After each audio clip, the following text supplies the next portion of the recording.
नसीब वारा जे सतगुरु अहिड़ो मिलियो।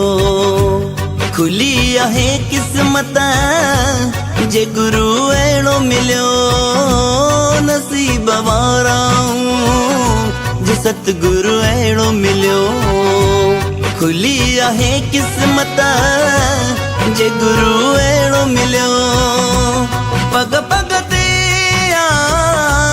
राह ॾेखाई जीवन चाहे उहा ॻाल्हि ॿुधाई। वॾा भाग वारा जे संत अहिड़ो मिलियो। खुली आहे किस्मत जे गुरु अहिड़ो मिलियो। नसीब वारा जे सतगुरु अहिड़ो मिलियो।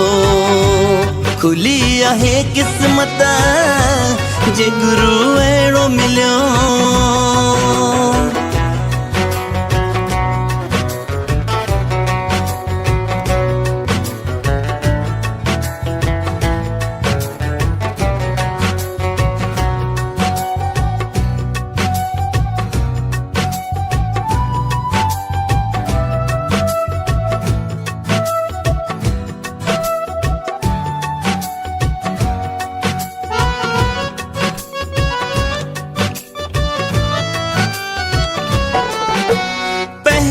सत्संग में मूंखे वेहण सेखारियो।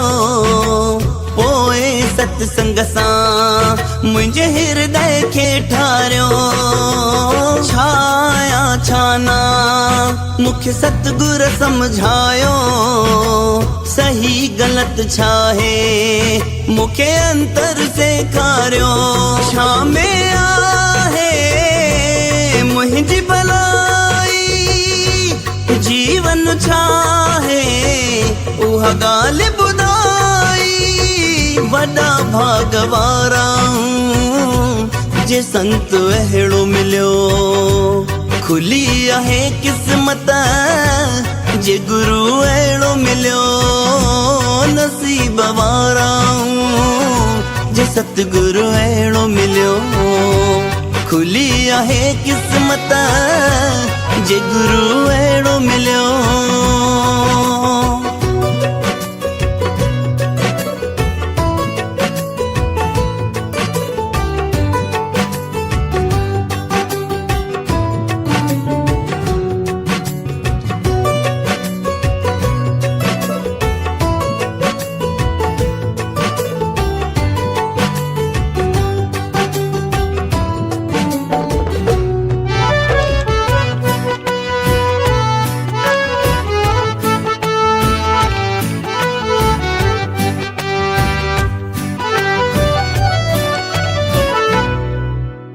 ज्ञान जे दीपक सां मुंहिंजो रोशन जीवन थियो।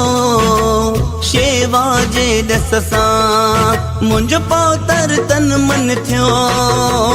धर्म कर्म जो मूंखे पाठ पढ़ायो। मुंहिंजे फर्ज़न जो एहसास करायो। मुंहिंजी ख़ुदि सां पहचान कराई। जीवन चाहे उहा ॻाल्हि ॿुधाई।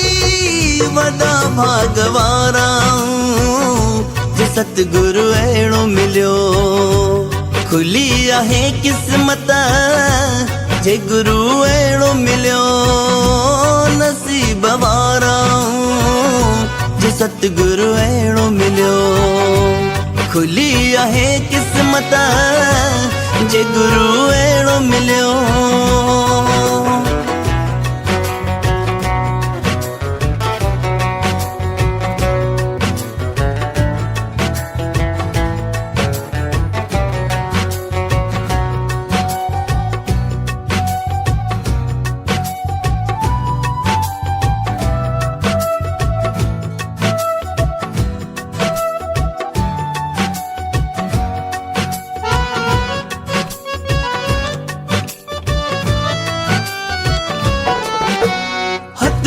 रहमत जो बणाए सदा रखजो। ज्ञान जी वर्खा सदा वरसाईंदा रहिजो।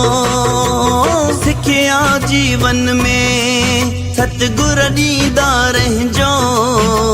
दिनेश खे पंहिंजे बचड़नि में सदा ॻणिजो। सम्झाणी ॾेई कजो सणाई, जीवन चाहे उहा ॻाल्हि ॿुधाई। वॾा भाग वारा जे सतगुरु अहिड़ो मिलियो। खुली आहे क़िस्मत जे गुरु अहिड़ो मिलियो। नसीब वारा जे सतगुरु अहिड़ो मिलियो। खुली आहे क़िस्मत जे गुरु अहिड़ो मिलियो। पग पग ते राह ॾेखाई, जीवन चाहे उहा ॻाल्हि ॿुधाई। वॾा भाग वारा जे संत अहिड़ो मिलियो। खुली आहे क़िस्मत जे गुरु अहिड़ो मिलियो। नसीब वारा जे सतगुरु अहिड़ो मिलियो। खुली आहे क़िस्मत जे गुरु अहिड़ो मिलियो।